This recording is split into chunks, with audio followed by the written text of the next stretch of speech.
Hi hello welcome to వనుస్ kitchen.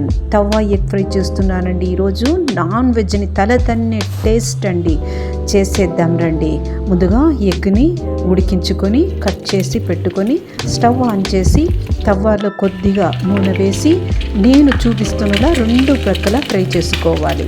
వేరొక పెనంలో నూనె కొద్దిగా వేసి అందులో జీలకర్ర సోంపు వేసి తెల్లగడ్డ పాయలు కొన్ని వేసి ఒక 1 మినిట్ వేగాక ఎర్రగడ్డ 4 ఇలా పొడుగా కట్ చేసుకొని కొద్దిగా కలర్ చేంజ్ అయితే చాలు.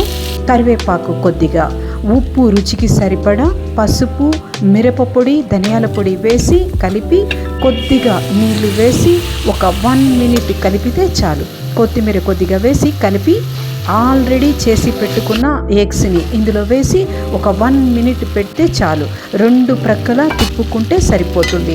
ఫైనల్గా కొత్తిమీర కొద్దిగా, కస్తూరి మెంతి కొద్దిగా వేస్తే చాలు. ఎంతో టేస్టీగా ఉండే తవ్వ ఎగ్ ఫ్రై రెడీ. నా వీడియోస్ కనుక మీకు నచ్చినట్లయితే లైక్ అండ్ సబ్స్క్రైబ్ చేసుకోండి.